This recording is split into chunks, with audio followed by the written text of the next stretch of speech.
Hello, guys. Welcome back to another video. Today, we're going to be talking about the Heat versus Hawks game, which was pretty interesting as the Heat won against the Hawks in their playing game, making the Heat the next team to go to the playoffs and face Cleveland in the first round. First, as a Heat fan, I want to say that this is amazing for me. I am very happy, and I was very happy with the results of this game, as we are the first 10 seed in NBA history to ever make the playoffs because of the playing tournament.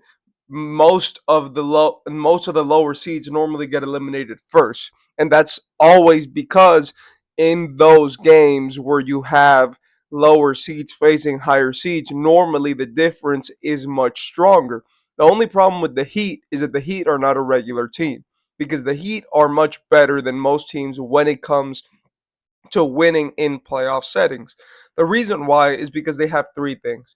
First, they have great defense. The Heat every year have phenomenal defense. They don't play around with that, and they make sure that their defense is the priority year after year after year.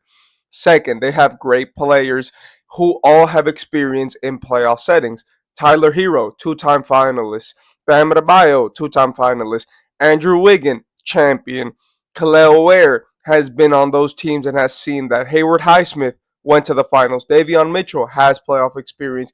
These guys have significant experience that helps them win in playoff settings, as opposed to the Hawks, which have Onyeka Okongwu, they have Trey Young, they have Dyson Daniels, but some of their other guys, even though they played well, are not doing the best because of their lack of experience. This we can see with their rookie Zachary Reese-Shea and their I don't know how to say his name, and I'm sorry for that, but Gueje, the center slash power forward, he's also suffering due to inexperience.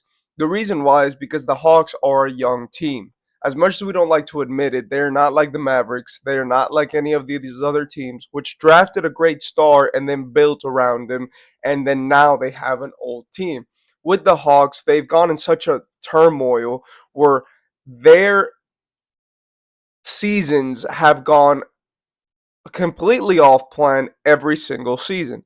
What I mean by that is that if you look at the Hawks, they were supposed to make the finals the year after they made the conference finals. If they would have kept it up, they were supposed to do all of these different things. That Trey Young was supposed to break out into an MVP type of star, which he is, but the team is never good enough for Trey Young or any of the guys on the team to ever win any major awards. At the end of the day, the Heat won, and it was mostly because of Tyler Herro and Davion Mitchell. What we saw from this game is that adding Andrew Wiggins is a good thing for the Heat. The reason why is because Andrew Wiggins adds a player who can add everything. He kind of is Jimmy Butler, but he actually plays like every game for the Heat. Because if you guys didn't know, Jimmy Butler, when he was on the Heat, he was not playing well every game. He was doing all of these things. He was pouting. He was dancing around. He would play well some games, well some other games. But at least Andrew Wiggins has given us a lot. Khalil Ware has given us a lot. Alec Burks has given us a lot. Hayward Highsmith has given us a lot.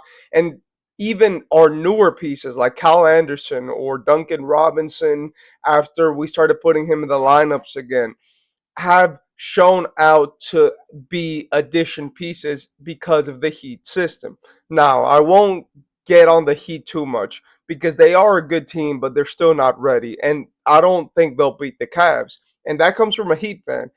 I think that we have a chance to beat the Cavs, but when it comes down to it, going from a 10th seed to beating the first seed would take an extreme push that would not just be physical, but it would be also mental. We would have to get inside of the Cavs' head, which is very difficult after the season that they've had, winning over 60 games, beating over Boston, and being one of the better teams of all time with the record that they have.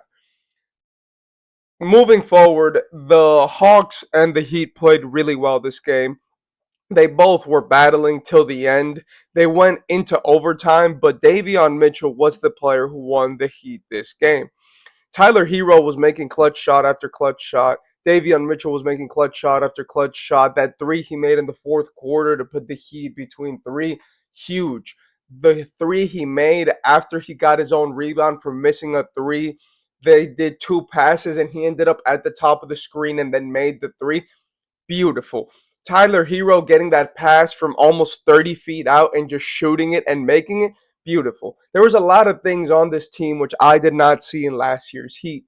One of them is the clutch factor. This team seems like they don't have one star. They have Tyler Herro, which is their guy, but they could also like give the ball to other people in clutch scenarios. This was a big problem for us last year, as most of the times we would only give it to Jimmy in clutch scenarios, which led us to have like a bottleneck on our other stars. Bam this game was getting amazing rebounds, fighting in the paint in the fourth quarter, making sure that the team was all right. As Bam obviously will always be our anchor, and we love Bam.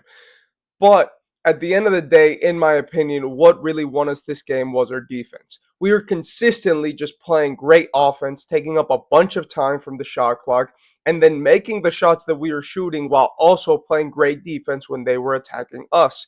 So, the Heat need to take the same model and apply it to other teams. If you could play great defense and be effective on offense, specifically in the fourth quarter and third quarter, then you can make the most out of the game and you could probably have the highest win percentage possible. Let's be honest, the Miami Heat are not winning the championship. I love the Miami Heat. I'm a Miami Heat fan. I have the hat back there. I should probably have gotten it, but you guys have seen it before because I've worn it.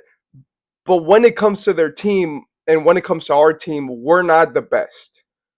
We're not the best. We're not the fastest. We're not the strongest. But one thing that we do have is everything fundamental is 100% max out. We have pure shooters. We have great defenders. We have great coaching. We have a great staff. We have a great developmental system. And we have great young guys, old guys, vets, etc.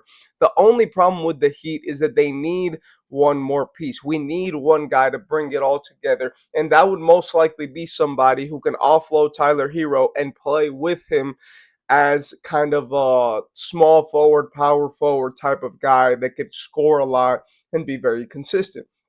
Apart from that, I do feel like this game was a telltale sign of the Hawks season, and it is a sign that the Hawks do need to change some things around.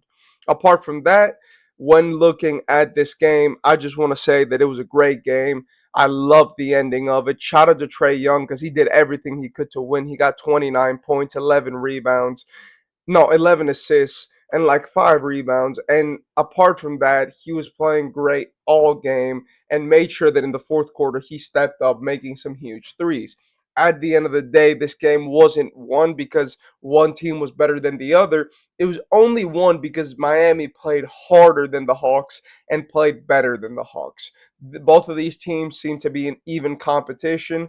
And at the end of the day, I feel like coaching is what really took Miami to the next level because Eric Spoelstra absolutely outcoached the entirety of the Hawks team. And I'm saying that in a good way, but also because I love Eric Spoelstra. But yeah, that was the game. That means that now that we have the playoff matchup set, we have the Heat versus the Cavaliers, the Magic versus the Celtics, right? Then on the West, in terms of the play-in tournament, we have the Mavs, which won in their respective game, and we also have obviously the Warriors, which won against the Grizzlies in their respective game. At the end of the day, the playoffs are looking pretty good as now, when looking into the first round, we could see that the matchups are going to be Cavaliers, Heat, Pacers, Bucks, Knicks, Pistons, and Celtics, Magic. And on the other side, it's Thunder, Grizzlies, Nuggets, Clippers, Lakers, Timberwolves, and Rockets, Warriors. My bad. I said that the Mavericks won. They won one game but lost the second one. At the end of the day, these playoffs look amazing. I'm very excited and I want to get into it. Thank you guys for watching. I'll see you guys on the next video.